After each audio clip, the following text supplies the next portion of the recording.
Bapak-bapak dan ibu-ibu yang saya muliakan, pada kajian 2 pekan yang kalau tidak salah, karena pekan kemarin Ustadz Suyud ya, tentang waris, betul. Saya menyampaikan prinsip muamalah yang kedua ya.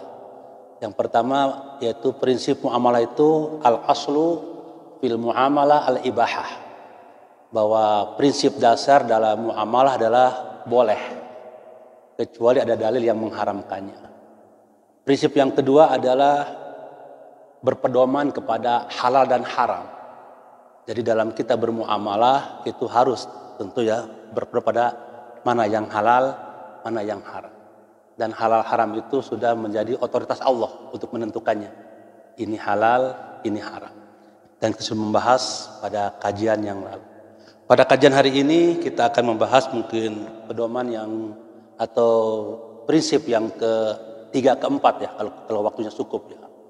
Yang ketiga adalah al-adalah, al-adlu, prinsip keadilan, bahwa keadilan merupakan tujuan ya dari semua aktivitas muamalah, dan keadilan itu merupakan sumber kebaikan. Dalam surah misalkan An-Nahl ya, surah An-Nahl ayat 90, syukron Ustaz ya. Ayat 90 Allah berfirman, innallaha ya'muru bil adli wal ihsan wa itaidil qurba. Jadi 3 ini sumber kebaikan. Yang pertama adalah al-adlu, keadilan. Yang kedua al-ihsan, kebaikan. Yang ketiga wa itaidil qurba, ya, menebarkan kebaikan kepada kaum kerabat, ya, memperhatikan, peduli pada kaum kerabat. Ini disebut dengan sumber kebaikan. 3 akhlak mulia, ya, 3 akhlak yang sangat ya mulia ya. Yaitu pertama al-adalah, adil, kedua adalah al-ihsan ya, kebaikan, yang ketiga adalah wa itaidil qurba, ya, peduli kepada kaum kerabat. Ini sering dibaca ya dalam khutbah Jumat barangkali. Biasanya akhir khutbah itu dibaca ayat ini ya. An-Nahl ayat 90. Innallaha ya'muru, bukan ya'murukum ya, ya'muru ya. Innallaha ya'muru bil adli wal ihsan wa itaidil qurba wa yanha 'anil fahsya'i wal munkari wal bagh. Jadi 3 sumber kebaikan dan 3 sumber keburukan. Itu An-Nahl ayat 90. Bapak Ibu sekalian, bahwa salah satu prinsip dasar dari muamalah adalah, kalau kebaikan tadi apa 3 sumber itu? Adl, ihsan, dan itaidil qurba. Kalau sumber keburukan al-fahsya wal munkar wal bagh. Nah itu sumber keburukan juga kan, perbuatan keji. Jadi fahsya itu keji, yang menjijikan lah. Orang jijik itu melihat dan mendengarnya perbuatan itu. Itu fahsya namanya. Fahsya. Kalau munkar itu ya setiap perintah yang Allah larang itu munkar namanya. Ya. Setiap perbuatan yang Allah larang namanya apa? Munkar. Kalau fahsya itu di atas munkar. Ya, dosa besar itu fahsya namanya ya. Itu fahsya itu menjijikan. Ya, apa namanya? Keji, ya, perbuatan yang keji. Itu fahsya. Kalau munkar, setiap perbuatan yang Allah larang adalah munkar. Jadi kalau ada orang melanggar perintah Allah, baik dosa kecil atau dosa besar, adalah munkar. Tapi kalau fahsya itu ada pada penekanan dosa besar, membunuh, berzina, mengurangi timbangan, ya, berbuat riba, ya, desersi. Dalam perjuangan nggak boleh ya desersi, kecuali kalau ada panglimanya, itu termasuk juga desersi. Makanya ada 7 dosa besar yang membinasakan. Ijtanibus sab'al mubiqat, hindari oleh kalian 7 dosa besar yang membinasakan. Itu termasuk perbuatan keji itu ya, al-fahsya. Nah ada al-bagh, itu adalah perbuatan yang tentu yang buruk ya, perbuatan yang buruk. Bapak Ibu sekalian, saya ingin menyampaikan hari ini adalah tentang al-adlu. Al-adlu sebagai prinsip dasar daripada muamalah. Dalam muamalah itu harus juga berlandaskan pada prinsip-prinsip keadilan. Dan keadilan itu dalam Islam itu ternyata ya harus dilaksanakan dalam semua aspek kehidupan kita. Ya. Baik aspek ya keimanan dan ibadah. Jadi ibadah pun tidak boleh kita ya melaksanakan tanpa tuntunan Allah dan Rasulnya. Ya. Ketika kita beribadah nggak sesuai dengan tuntunan dan Rasulnya, itu namanya kezoliman. Ya. Kezoliman. Maka kezoliman itu, kebalikan dari adil itu, dikaitkan dengan kemusyrikan. Misalkan dalam surah Luqman ya, ayat 13 Allah berfirman, ya bunayya la tusyrik billah inna syirka la zulmun azim. Wahai anakku, jangan engkau menyekutukan Allah, karena perbuatan itu merupakan kezoliman yang paling besar. Jadi syirik itu adalah kezoliman yang paling besar. Al-adlu itu kebalikannya al-zulmu, Bapak. Apa? Al-zulmu. Jadi orang yang adil berarti ya tidak zolim dia kan. Karena kebalikannya al-zulmu. Adil itu kan banyak secara etimologi artinya ya. Bisa artinya juga pertengahan, al-wasatu. Bisa artinya lurus, al-qistu. Bisa artinya juga pertengahan ya, al-waznu ya.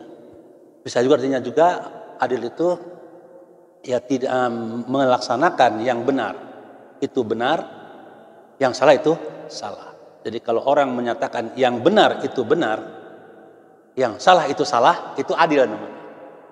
Tapi kalau orang mengatakan yang salah itu benar, yang benar itu salah, itu zolim. Jadi adil itu menurut saya menyatakan yang benar itu benar, yang salah itu salah. Dan ukuran kebenaran agama Islam itu bukan hawa nafsu manusia, bukan pemikiran manusia. Karena dalam surah Ali Imran ayat 60, al-haqqu min rabbika fala takum minal mumtar. Kebenaran yang absolut itu milik Allah. Maka jangan ragu dengan kebenaran itu. Maka standar ukuran kebenaran itu adalah agama kan, Islam, yaitu Quran dan Sunnah. Sehingga kalau kita mengatakan ini benar, ini salah, itu ukurannya apa? Quran dan Sunnah al-Islam. Nah, karena Allah Maha Adil, dalam Asmaul Husna kan ada sifat Allah, yaitu apa? Maha Adil. Jadi ketika kita melaksanakan hukum Allah, maka kita sudah berbuat adil dalam kehidupan ini. Bapak Ibu sekalian, maka adil itu harus kita lakukan dalam juga beragama ya. Yang kedua, adil juga bisa juga diimplementasikan dalam hukum. Karena tidak boleh kita menegakkan hukum tidak berkeadilan kan itu ya. Dalam surah misalkan An-Nisa ayat 58. Jadi cek ya itu ya. Itu tentang amanah dan keadilan itu ya. Innallaha ya'murukum antu adul amanati ila ahliha wa idza hakamtum bainan nas antahkumu bil adl innallaha ni'imma ya'idukum bi innallaha kana sami'an basira. Jadi ayat itu menjelaskan tentang dua hal yang dimiliki oleh kita sebagai orang yang beriman dan sebagai mungkin orang yang punya profesi hakim ya. Apa itu? Sesungguhnya Allah menyuruh kalian untuk menunaikan amanah pada yang berhak menerimanya. Dan apabila kalian menegakkan atau memutuskan suatu perkara di antara manusia, nah ini, maka tegakkanlah keadilan. Itu surah An-Nisa ayat 58. Innallaha ya'murukum an tu'adul amanati ila ahliha wa idza hakamtum bainan nas antahkumu bil adl. Jadi jika kalian memutuskan perkara ya, di antara manusia, maka tegakkanlah keadilan. Bapak sekalian, juga keadilan bisa juga diterapkan di dalam konteks ya, kesaksian. Kesaksian. Dalam surah Al-Maidah misalkan ayat 8. Ini ayat yang menarik ini ya. Jadi kalau kita bersaksi atau menegakkan hukum lah, tidak boleh melihat ini orang miskin, ini orang kaya. Ya, karena keadilan itu milik semua orang gitu. Bukan hanya milik orang miskin aja, juga milik orang kaya. Keadilan milik rakyat dan milik pejabat gitu. Jadi kita tidak boleh karena orang kita tidak berbuat adil. Atau karena orang yang kita benci, kita nggak berbuat adil, nggak boleh juga dalam Islam. Makanya ayat 8 itu menarik itu, surah Al-Maidah itu. Wala yajrimannakum syana'anu qaumin alla ta'dilu i'dilu wa aqrabu littaqwa. Janganlah kebencianmu kepada suatu kaum, pada seorang membuat engkau tidak berbuat adil. Jadi jangan sampai kebencian kita kepada orang itu nggak berbuat adil, berbuat zalim, tidak boleh. Sama halnya kebalikannya, jangan sampai kecintaan kita kepada orang kita nggak adil gitu. Makanya kan di dalam ayat yang lain An-Nisa, saya lupa ayat itu ya. Itu Allah mengatakan, jadi dalam kesaksian itu jangan melihat bapak gitu kan, sebut orang tua, anak, kaum kerabat. Ya, tapi lihatlah keadilannya itu. Jadi Bapak rahimakumullah, ya karena kenapa disebut bapak dulu? Ya, karena orang kalau sudah bisa berbuat adil kepada yang terdekat nanti ya, itu akan mudah berbuatnya pada yang jauh. Itu begitu mafhum muwafaqahnya, Pak. Ya. Kalau kita udah bisa berbuat adil ya, pada orang yang dekat, ya, itu akan mudah ada pada orang yang jauh. Karena pada umumnya manusia itu kalau pada orang yang jauh itu tegakkan keadilan dengan giliran orang yang dekatnya diam gitu. Ada gitu ya? Wah, ini orang dekat ini, ya di keluarga ini kroni ini sahabat, gimana ya ngomongnya ya? Nah, itu nggak boleh.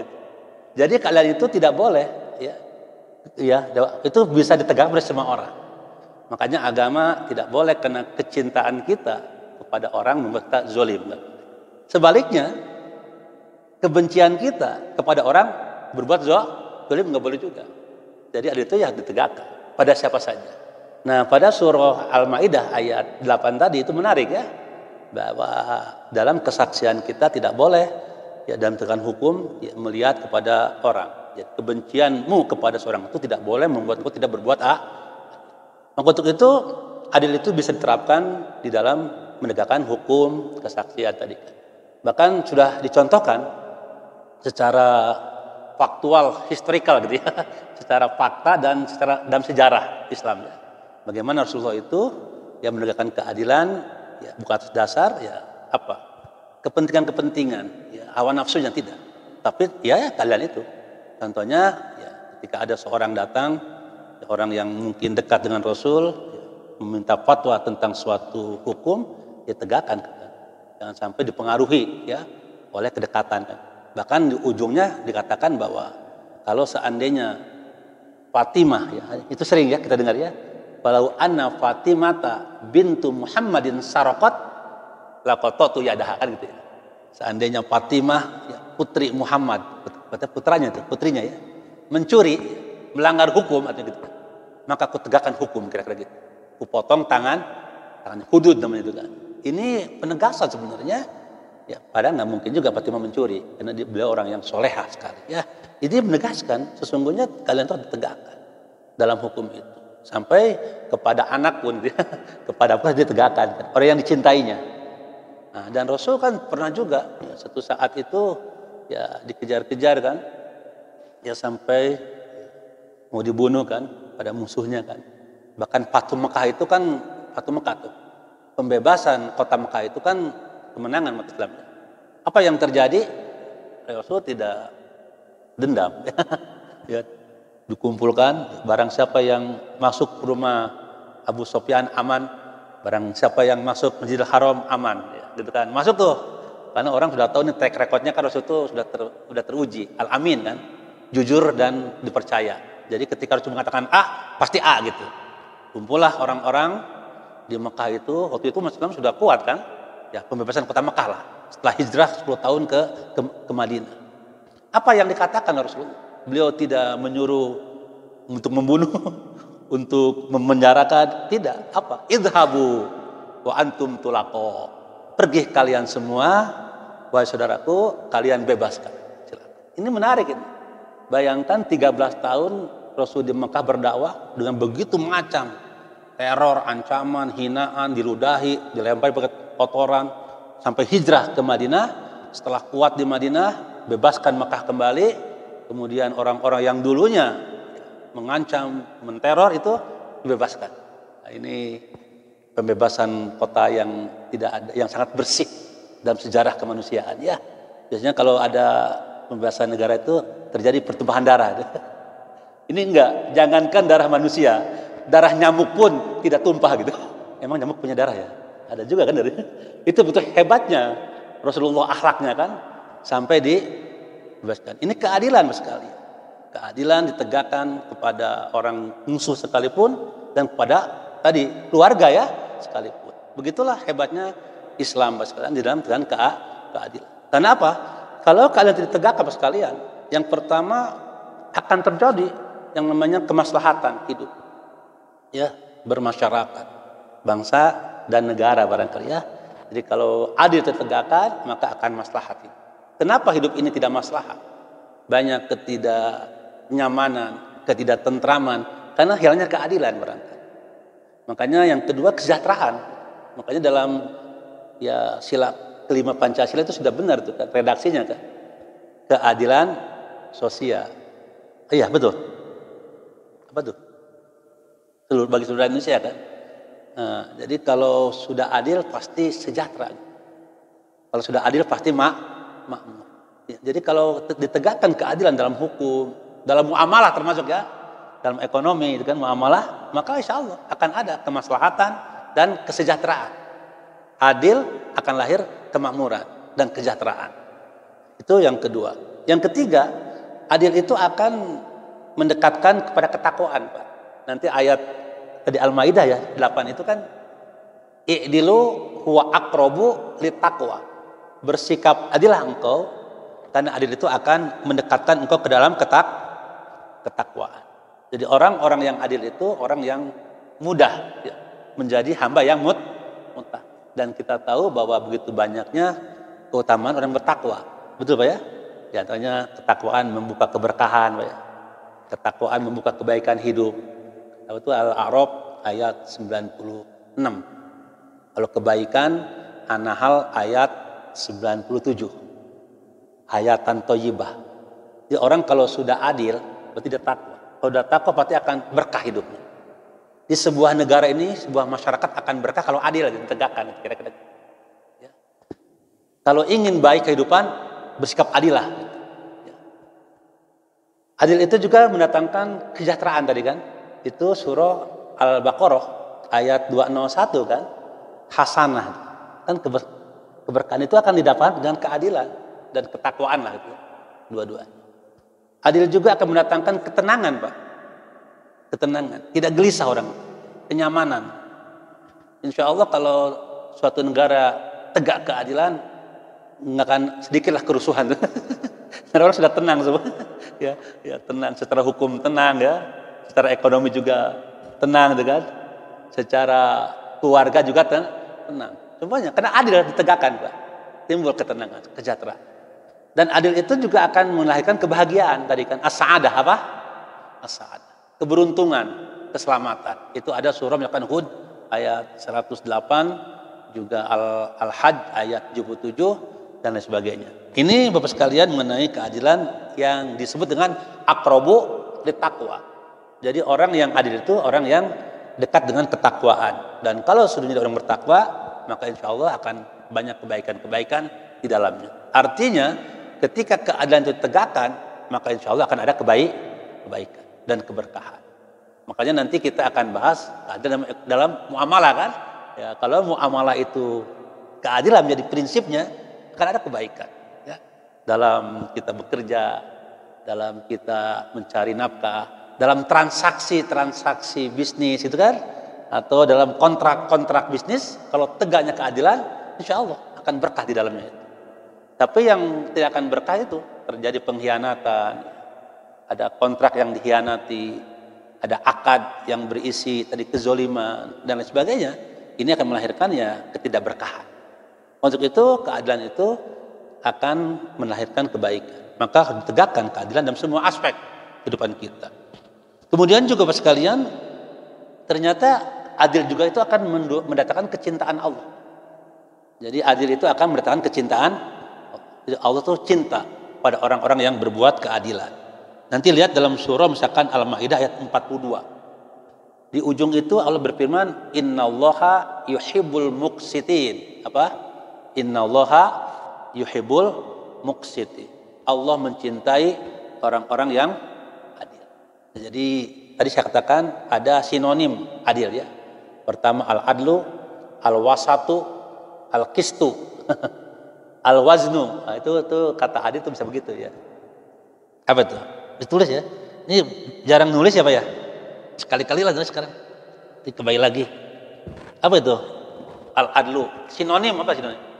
Sinonim itu ya apa? Persamaan ya. Kemiripan. Al-adlu itu artinya ya al-qistu, Pak. Apa? Al-qistu. Jadi dikatakan dalam surah Al-Maidah, innallaha yuhibbul muqsitin. Itu artinya Allah sangat cinta, sangat suka, sayang lah. Ya, diulas asih ku Allah pada orang-orang yang menegakkan keadilan. Al-muqsit. Karena adil, al-qistu artinya. Al-wasat. Al-wasat itu pertengahan. Jadi kalau ada orang datang ke kita meminta putusan hukum, yang satu kunut, yang satu nggak kunut, benar nggak Pak dua-duanya? Yang satu kunut subuh, yang satu nggak kunut, benar nggak Pak? Benar. Sikapnya yang ya, digunakan sikap al-wasat. Ini benar, ini benar. Yang nggak benar, yang nggak sholat subuh. Nah gitu ya. Nah sekarang yang mana yang lebih menenangkan hati? Kalau kunut ya kunut aja kan. Nah kalau di sini udah kunut ya kunut aja terus kan. Nah itu aja. Itu hanya al-wasat. Apa? Jadi yang dimaksud tidak berpihak itu bukan netral, tidak boleh. Kita tidak boleh netral hidup ini. Harus berpihak pada kebenaran, kepada kebaikan. Ya, tidak ada yang netral hidup. Harus berpihak kepada apa? Kebenaran dan kebaikan. Kalau ada kezoliman, ya tadi al-adlu, ini ya ajrulmu kan tadi ya. Coba, ada dua pilihan hidup ini. Satu adil, dua zolim. Kemana kita berpihak? Nggak mungkin sama netral lah. Nggak adil, nggak zolim. Nah, nanti di mana tempat tadi? Selain surga neraka apa? Kalau adil itu surga, ini neraka gitu aja pilihannya. Tidak ada tempat yang orang netral, nggak ada di akhirat. Bingung ya, di mana tempat di akhirat ya? Netral cenanya. Kecuali kelompok Mu'tazilah namanya apa? Mu'tazilah. Jadi dalam pemikiran Mu'tazilah itu ada dua tempat, satu tempat di antara dua tempat. Apa tuh? Al-manzilah baina al-manzilatain gitu. Al-manzilatu bainal manzilatain. Ini dicontohkan pada orang gila ini. Orang gila di mana tempatnya? Oh, berarti mesti ada satu tempat di antara dua tempat. Di mana tempat? Naon ngaranna? Dalam Al-Quran hanya ada dua tempat. Kalau enggak surga, neraka. Maka pilihan kita itu hanya dua. Hanya satu maksudnya, dari dua pilihan. Kalau enggak adil, zalim. Kalau enggak benar, salah kan itu. Al-haq dan batil. Pilihannya dua. Al-haq dan al-batil. Di mana kita berpihak? Apa? Di hak atau di batil? Saya mah tengah-tengah aja lah, netral. Nggak mau hak, nggak mau batil. Itu. Sama dengan, ya Allah, aku tidak layak jadi ahli surgamu. Tapi aku nggak kuat dalam nerakamu. Jadi hayang ke mana? Ke neraka embung, ke surga telayak. Tapi itu suatu ungkapan ya, kerendahan hati seorang Abu Nawas ya. Pas sekalian, jadi ini adil. Ini dulu ada ya, sering kita dengar ada burung pipit ketika Nabi Ibrahim dibakar bukan tuh? Saya lupa itu. Dan ada burung pipit yang menjatuhkan air ya. gitu kan. Jadi waktu itu yang dilihat bukannya air yang sedikit kan nggak mungkin kan memadamkan apa? Api yang besar. Tapi di situ ada pesan keberpihakan itu burung di pihak Ibrahim atau di pihak Namrud gitu aja. Paham ya? Ini saya kira perlu keberpihakan. Dan sekarang ini perlu keberpihakan kita kepada ya keadilan lah, kebenaran, al-haq dan al-batil. Baik pas kalian, ini wasat, itu pertengahan. Jadi yang dimaksud dengan pertengahan itu adalah bagaimana kita menentukan sebuah kebenaran di dalam tidak berpihak kepada yang satu sama yang lain dalam sebuah kebenaran. Yang tadi itu contohnya Pak ya? Ya. Kalau satu ada yang apa Pak? Yang taraweh berapa? 23 rakaat ya dengan witir ya. Yang satu 8 dengan witir berapa? 11. 2 orang datang ke kita. Para saya duanya. Ini bid'ah taraweh 20. Nu hiji ieu malas taraweh dengan 8. Pak saya, gimana Pak memutuskan kan? Wasat tuh Pak. Harus jadi Pak, wasat. Penengah gitu kan. Ngapa itu tengah? Karena dua-duanya benar. Yang enggak benar yang enggak taraweh. Yang enggak puasa yang enggak taraweh. Yang taraweh udah benar kan. Yang 8 ada landas saja. Ya, kalau kita buka Bulughul Maram aja kan ada. Yang 20 Umar bin Khattab kan juga melaksanakan itu. Umar kan sahabat Rasul dan Rasul mengatakan alaikum bisunnati wa sunnah al-khulafa ar-rasyidin. Kan gitu kan. Hendaklah kalian memegang sunnahku dan sunnah ar-rasyid al-mahdiyin kan gitu. Nah, maka tidak apa-apa gitu. Saya tarawih 8 sering. Tapi kalau saya nggak ada jadwal, ini nggak apa-apa ya buka ya. Saya kadang-kadang tarawih di itu Pak, yang disentuh tuh, yang di Al-Munawwarah. Itu 23 itu. Jadi 8 tambah 3 jalan ya. Tapi ada kerinduan juga, seperti dulu waktu kecil ya di Pabuaran ya, 23 gitu. Al-Munawwarah dan Al-Hartul Jannah tuh Pak. Itu 23 juga itu ya. Apa? Dua-duanya dilaksanakan. Kalau nggak ada jadwal Pak, di jadwal sendiri. Tapi kalau ada jadwal di mana di 8-nya dilaksanakan. Karena itu Pak, benar, nggak salah. Tapi kalau kita ingin 23, boleh nggak Pak? Boleh juga. Yang nggak benar yang tadi jadi wasitnya. Kamu berapa? 8. Kamu berapa? 20. Udah, ya, salaman. Hari Aki berapa? Hari Aki mah taraweh. Itu yang salah. Salah wasitnya tuh. Ini wasit ya, al-wasat. Baik Mas kalian, itu pengertian al-adlu. Ya, al-wasat begitu pengertiannya. Jangan diartikan di netra Pak ya. Saya kira itu nggak benar tuh. Netra dalam kata yang tadi itu. Pertengahan lainnya. Ada juga al-waznu, apa? Al-waznu itu keseimbangan. Jadi sama juga ini, tapi ini ada tersendiri ya hukum tentang al-mizan, ya, keseimbangan. Itulah keadilan sekalian. Jadi kembali ke bahasan kita. Jadi adil itu bisa artinya ya mengatakan yang benar itu benar, yang salah itu salah. Itu adil ya Pak ya. Atau meletakkan sesuatu pada tempatnya, juga itu adil. Atau juga melakukan sesuatu pada pertengahan ya, pertengahan juga itu adil. Baik sekalian, kembali ke bahasan kita ya. Jadi kenapa kita harus adil? Yang pertama tadi karena adil itu merupakan tujuan dari semua aktivitas hidup bermuamalah. Yang kedua karena adil itu akan mendatangkan ya kemaslahatan ya, dan kebaikan, keberkahan ya. Yang ketiga adil itu akan mendekatkan kepada ketakwaan. Yang keempat, adil akan menghindarkan perpecahan dan akan menegakkan persatuan. Jadi perpecahan itu bisa terjadi karena ketidakadilan. Karena ada kezoliman. Jadi kezoliman suatu kehidupan itu bisa membuat perpecahan. Maka untuk itu tidak boleh kita bersikap zulim. Az-zulm harus adil. Karena adil akan merekatkan persatuan umat, kesatuan umat. Itu yang keempat. Yang kelima, adil itu akan menghilangkan kecemburuan sosial ya. Kecemburuan sosial. Jadi dengan adil itulah akan terjadi tadi kasih sayang sesama manusia.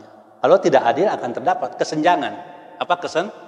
Kesenjangan. Makanya kenapa Islam nanti dalam muamalah nih nggak boleh riba, nggak boleh goror, nggak boleh khida, nggak boleh al-ghish, ya, nggak boleh juga memanfaatkan kesempatan dan kesempitan. Ada orang yang sedang susah, banyak utang, nggak punya uang, dia ingin menjual TV-nya gitu, murah gitu, itu kan nggak boleh, ya itu nggak boleh, dan muamalah nggak boleh. Ya, jadi orang sedang susah, ya, tidak ada lagi kecuali dia menjual sesuatu yang memang bagi dia sangat primer barangkali ya, yang primer ya, yang hajat yang primer ya, yang asasi. Gitu. Dan itu dia jual dengan harga yang dan kita tidak boleh ya dengan niat tadi kan, wah kesempatan ya, nah, diberilah dengan harga yang murah. Itu ada harganya seperti itu. Itu kan juga dalam Islam dilarang. Sesuatu yang tidak adil namanya zolim ya, kecuali kalau kita ya kalau menolong kan ada fardul hasan dan sebagainya. Itu rahimahullah mengenai yang kelima.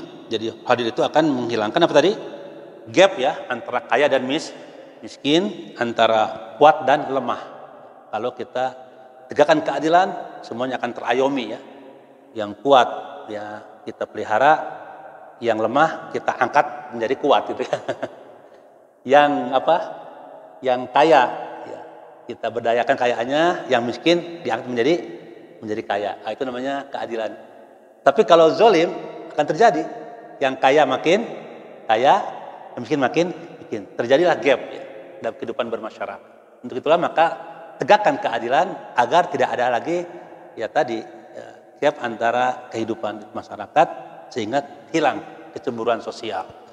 Kemudian yang keenam, adil itu akan menghilangkan kezoliman. Nah, ini sebagai kebalikannya. Kenapa tidak boleh zolim sekalian? Coba lihat di dalam surah misalkan Al-Ma. Tadi surahnya surah Hud ya, Hud ayat 18. Orang-orang yang zolim itu orang yang putus rahmat Allah. Jadi rahmat Allah akan putus pada orang yang berbuat kezoliman. Namanya laknat. Laknat itu dalam bahasa kita terkutuk. Ini orang yang berbuat zolim, yang tidak adil itu terkutuk dalam agama itu. Laknat. Laknat itu artinya kan putus rahmat Allah. Putus dengan rahmat Allah. Putus dengan keberkahan. Nah, maka Allah mengatakan itu. Begitu hebatnya larangan untuk berbuat zolim, perintah berbuat adil, sampai Allah menyatakan bahwa orang-orang yang tidak adil, orang-orang yang zolim itu orang yang dilaknat oleh Allah Subhanahu wa taala. Yang dikutuk itu kira-kira ya, yang dikutuk, yang putus rahmat dari Allah. Putus keberkahan. Bayangkan kalau rahmat putus kan ini bahaya sekali ya, musibah itu buat kehidupan. Nanti lihat dalam surah tadi Hud ayat 18 di ujungnya ya, ala laknatullah ala zolimin. Ketahuilah bahwa laknat Allah itu akan diturunkan kepada orang-orang yang zolim, orang yang tidak menegakkan keadilan. Itu laknat Allah. Naudzubillahi min dzalik. Maka untuk itu kita adil dalam hukum, adil dalam juga menyikapi kesehatan kita, Pak. Ya, tubuh kita ini. Kalau ada orang atas nama ibadah sampai enggak tidur, itu juga zolim tuh. Itu enggak, Pak? Habis Isya zikir, kau. Oh, ini zikir. Dikasih Ustadz Mulyadi 2 juta zikir, tapi enggak aja contohnya. Nih, zikirin 2 juta kali. 2 juta, bayangkan. Tapi kaisuk. Itu sare-sare, Pak. Boleh enggak tuh, Pak? Atas nama zikir tidak tidur. Nah, sampai dari Isya sampai subuh. Itu tidak boleh tuh. Itu zolim. Karena hak, mata punya hak. Tubuh punya hak istirahat. Semuanya punya hak. Hati punya hak, akal punya hak, tubuh punya hak. Sama dengan misalkan adil pada keluarga. Ya. Ini contoh seorang suami, mah, papa mau dakwah ya. Ya, berapa hari, Pak? Berapa lama? Ya, 1 bulan lah ya. Keluar dakwah nih, mana napakahnya? Kayak Allah ya udah gitu. Ya tuh dibiarkan ya kan, boleh nggak tuh, Pak? Atas nama dakwah ya keluarga disia-siakan gitu. Nggak boleh ya, itu namanya zolim kan, karena keluarga juga punya hak ya. Hak untuk tadi napako, hak untuk juga tadi pembinaan kan, arahan nasihat, hak juga tanggung jawab, semuanya hak. Nah, jadi kalau ada orang atas nama dakwah menyia-nyiakan keluarga, itu zolim namanya. Zolim. Kecuali ya kalau papanya itu ini ya, bekal ya, yang 1 bulan ya, nggak banyak-banyak lah, 250 juta ya, nggak cukup. Paling kan bulan harap nanya deh, kapan lagi, Pak? Banyak saldonya ternyata. Itu ya. Ini dibiarkan ya keluarganya. Atas nama dakwah keluarga disia-siakan. Itu zolim namanya. Atas nama ibadah tubuh itu menjadi sakit. Itu zolim juga. Saya kan tidak boleh. Misalkan kata Rasul itu, ya aku juga puasa, aku juga buka. Aku juga menikah dengan wanita. Barang siapa yang benci pada sunnahku, bukan aku. Jadi nggak boleh tuh ada orang yang puasa terus, ya Pak ya, sampai nggak buka-buka. Ya nggak boleh juga. Karena tubuh punya hak. Ya. Ada orang juga yang menyendiri aja kan, nggak mau nikah dia. Padahal ada bagian anggota badan yang perlu hak gitu. Ya betul, kasihan kan? Kalau ada anggota badan yang haknya nggak dipenuhi itu nikmat lagi ya. Nah itu nggak boleh juga ya. Kecuali kalau sudah berikhtiar belum dapat, itu lain lagi Pak ya. Lain lagi. Udah berikhtiar nih, ya mencari jodoh ya, belum dapat, nah, itu tawakal kepada Allah. Tapi kalau ada sebuah keinginan nggak mau menikah, itu zolim. Karena ada anggota badan yang harus disalurkan, ya fitrahnya apa? Fitrah biologisnya. Ini contoh Bapak sekalian bahwa zolim itu bisa juga ya terjadi dalam diri kita. Ya, tidak menjaga ya, nikmat tubuh ini sehingga tadi ibadah sampai lupa istirahat nggak boleh juga. Atau kerja sampai lupa ibadah itu nggak boleh juga. Ya Pak ya?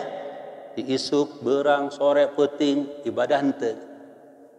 Makanya semuanya ada haknya, harus ditunaikan.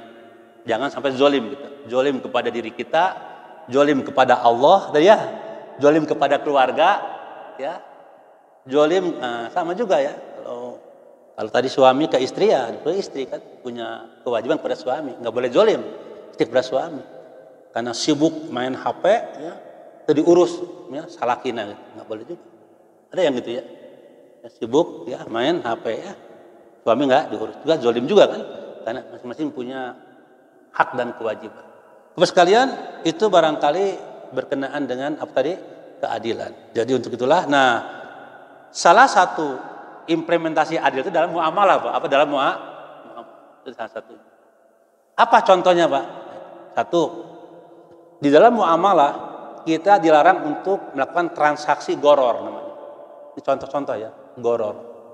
Goror itu adalah sebuah transaksi yang tidak jelas sifat ya, itu.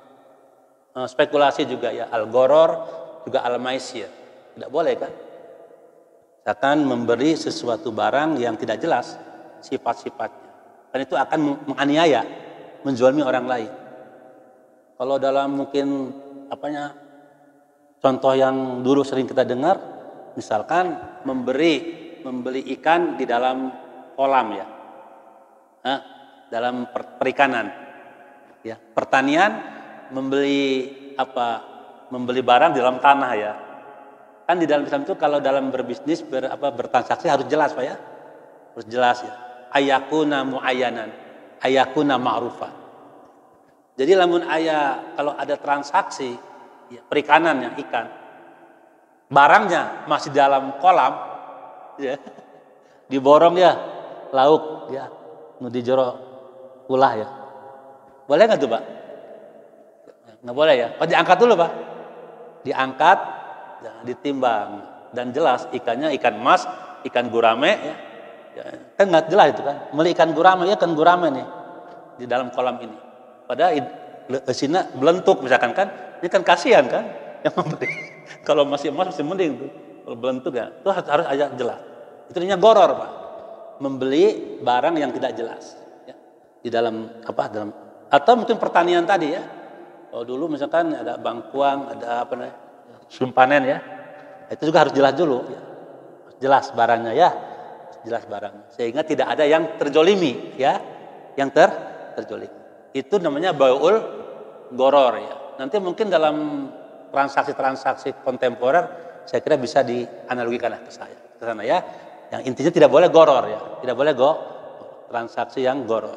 Tidak boleh yang tidak jelas, yang tidak muayyan, yang tidak ma'rufan ya, barang yang ditransaksikannya. Jadi untuk itu maka transaksi goror itu adalah transaksi yang tidak jelas sifat ya, barang yang ditransaksikannya. Maka untuk itu Islam melarang bai'ul gharar. Kenapa? Karena gharar itu menyalahi nilai keadilan. Karena gharar akan mendatangkan kezoliman pada salah satu pihak. Nah, gitu kan? Itu yang pertama. Yang kedua, contohnya dalam muamalah tidak boleh kita ini al-khida, menipu, Pak, dan al-ghish, curang. Tidak boleh curang dan menipu. Maka di dalam menimbang ya, sampai tidak boleh juga kan? Ya, disebut dengan wailul lil mutaffifin. Ada ya? Celakalah orang yang menimbang. Alladzina idza talu ala nas yastawfun wa idza kaluhum aw wazanuhum yukhsirun.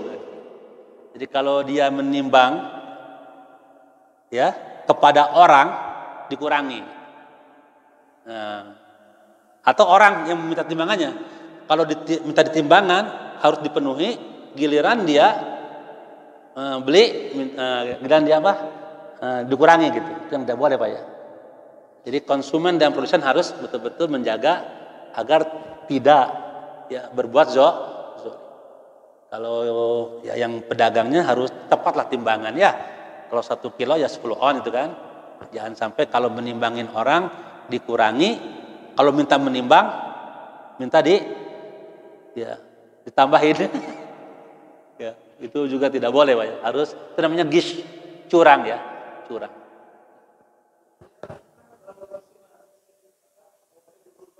Mau beli itu tergantung ya. Kalau akadnya itu beli sapi ya, sapinya aja itu, nah itu boleh kan, sah aja kan. Ini sapi seperti ini harganya sekian. Ya. Tapi kalau mau beli timbangannya, ya ditimbangkan timbangannya. Tergantung itu aja, kesepakatannya, akadnya ya. Mau beli sapinya, peruntungan hiji sapi atau timbangannya. Saya kira itu kan jelas kan ayakuna muayyanan ya. Harus jelas akadnya seperti itu. Nah, itu yang harus dipastikan, Pak. Gorong, Pak. Apa tuh, Pak? Itu kan harus dihindari, harus dikembalikan lah. Nah, iya, betul. Ya. Jadi antarodin itu kata-kata saling ridho ya. Memang salah satu syarat dalam transaksi itu harus saling ridho. Tapi itu harus diikat juga dengan ketentuan sesuai dengan tuntutan syariat. Gitu. Jangan sampai kata antarodin itu justru isinya bertentangan dengan syariat. Sama dengan dalam konteks mungkin hukum jinayah ya, hukum pidana kan. Ada laki-laki dan perempuan berbuat zina, ditangkap polisi, kan ridho sama ridho gitu. Bukan berarti kalau sama ridho itu menjadi kalau itu bertentangan dengan agama ya nggak boleh juga. Gitu. Ya, sama dengan tadi ya. Untuk ridho sama ridho itu harus tetap dalam bingkai, dalam koridor ketentuan syariat. Gitu. Sama dengan mungkin riba ya. Ada orang yang meminjamkan uang. Ini uang saya pinjamkan pada kamu 1 juta misalkan. Tapi nanti ganti ya minggu depan 1.200.000. Itu kan riba 200-nya. Karena itu kan akadnya akad sosial ya. Tidak boleh orang meminjamkan dengan kelebihan tanpa ada padanan. Tapi bahasanya dengan ridho gitu. Ridho ya. Boleh nggak tuh, Pak? Nggak boleh. Walaupun ridho sama ridho tapi kan riba di situ kan. Sama dengan tadi. Ridho sama ridho tapi goror gitu. Ya nggak boleh gitu. Ada misalkan seorang menyogok, disogok ya, apapun modus operandinya lah, bisa di pengadilan, bisa pengadilan jalanan ya, sogok nih, agar kita bebas dari apa? Dari hukum. Ridho ya, ikhlas ya ikhlas ridho, nggak boleh juga, sogok tuh aja. Jadi ridho itu harus dalam bingkai syariat Allah gitu. Jadi kalau ridho itu di situ ada gorornya ya, ada ribanya, ada sogokannya, itu contoh aja ya, itu ya tidak masuk dalam kategori ya ridho birido gitu. Itu barangkali. Jadi tetap harus ya dalam transaksi yang disyariatkan lah. Gimana Pak? Dari riba itu kan, maka kita harus menghindari itu. Karena kalau riba itu kan dua-duanya dapat kena juga dosanya kan. Yang meminjamkan uang kena dosa, yang juga Ya itu kreditor dan debitor lah gitu dua-duanya. Kena dosa gitu. Nah kalau mau nggak kita berbuat dosa? Makanya itu dikembalikan kepada tracknya Pak ya, pada hukum. Sebenarnya begini, kalau seandainya hukum Islam yang indah ini diterapkan, itu akan terjadi kebaikan sebenarnya. Yang meminjamkan itu akan dapat pahala, dapat kebaikan, dan uangnya kan nggak hilang sebenarnya kan. Dan itu uang yang dipinjamkan tentu kan uang idle sebenarnya kan, uang yang tidak digunakan kan sebenarnya kan. Berbagi ya, berbuat baiklah, akan berlipat ganda kebaikannya. Ya akan berkah juga uang. Yang meminjam juga akan juga tenang kan, akan juga dia tertolong kan. Nah kalau ini juga disadari secara bersama-sama ya dengan baik, ada kebaikan dalam kehidupan yang lebih luas.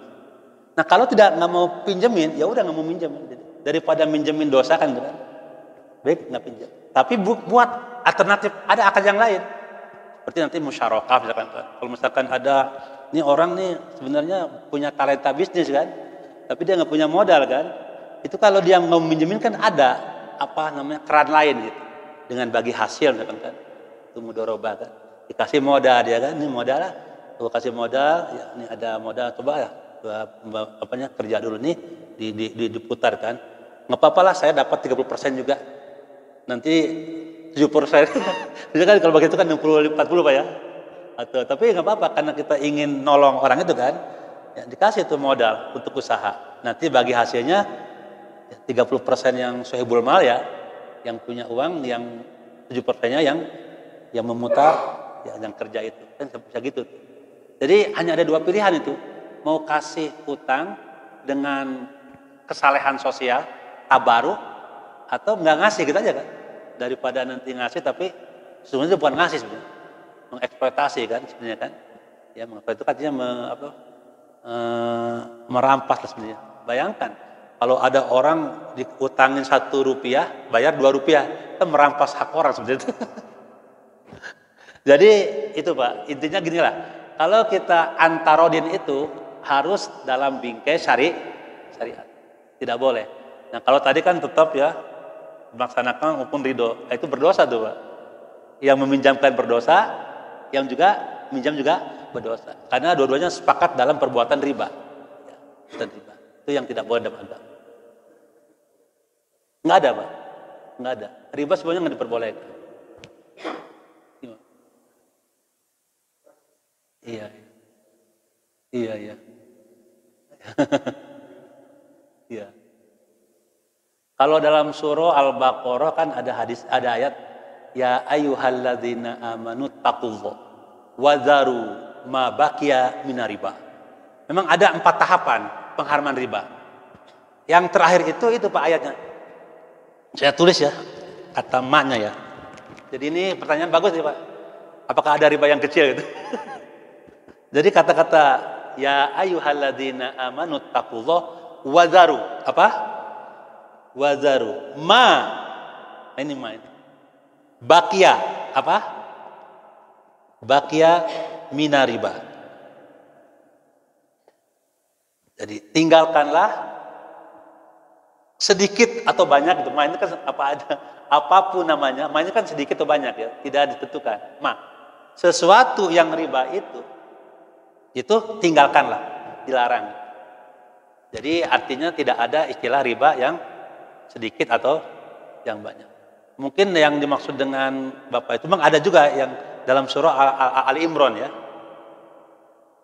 Itu namanya ad'afan mudha'afah itu. Itu ya. Apa kata? Ad'afan mudha'afah. Dilarang kita ini riba yang ad'afan. Apa sebetulnya? Berkembang terus. Ada orang yang pinjam 1.000 harus 1.200, nggak bisa di 1.400, nggak bisa di 1.600, nggak bisa bayar di 2.000. Jadi bunga ribanya itu kelebihannya lebih tinggi daripada pokok pinjamannya. Ini ada apa mudah apa? Nanti pertanyaannya, bagaimana kalau tidak begini kan gitu kan? Walaupun dia nggak bayar, dia kan punya utang 1.000, bayar 1.200, irahe kayak bayar, nak tetap sakia gitu. Itu kan beda ya. Kalau yang ini tadi beranak pinak Pak, ribanya itu. Ini namanya ad'afan La ta'kulu riba, ada apa mudo apa. Kalau ini enggak ada apa. Ya. Kapanpun juga dia bayar tetap 1.200 gitu. Berarti ribanya hanya 200. Mau minggu depan, mau bulan depan, mau tahun depan, kapanpun. Yang ini haram, yang ini komodai gitu. Ya, jadi sedikit atau banyak juga haram. Ini ayatnya Pak, surah Al-Baqarah ini. Di setiap riba itu sedikit atau banyak tetap haram. Sama dengan minuman keras, sama juga ya. Kalau orang terpas lihat, kalau orang minuman keras Pak, 1 botol haram nggak Pak? Haram ya. Tapi saya nggak 1 botol, cuma sakecelak. Haram nggak Pak? Haram ya. Jadi sedikit atau banyak juga haram. Nah, itu sama dengan riba itu Pak. Ya. Sedikit atau banyak juga tetap haram, itu riba. Jadi saya kira ya intinya gitulah. Riba itu adalah haram ya. Al-Fatihah. Bismillahirrahmanirrahim. Alhamdulillahirabbil alamin. Arrahmanirrahim. Maliki yaumiddin. Iyyaka na'budu wa iyyaka nasta'in. Ihdinas siratal mustaqim. Siratal ladzina an'amta 'alaihim ghairil maghdubi 'alaihim waladdallin. Allahumma anfa'na bima 'allamtana wa 'allimna ma yanfa'una warzuqna uluman tanfa'una. Allahumma urtubina fi taysiri kulli asir fa inna taysira kulli asir 'alaika yasir wa nas'aluka al-yusra wal mu'afata fid dunya wal akhirah. Allahumma inna nas'aluka husnal khatimah. Rabbana atina fid dunya hasanah wa fil akhirati hasanah wa qina adzabannar. Walhamdulillah rabbil alamin. Bapak, mohon maaf jika ada salah kata dan kurang berkenan sikap saya. Akhirul kalam walakum minkum. Wassalamualaikum warahmatullahi wabarakatuh.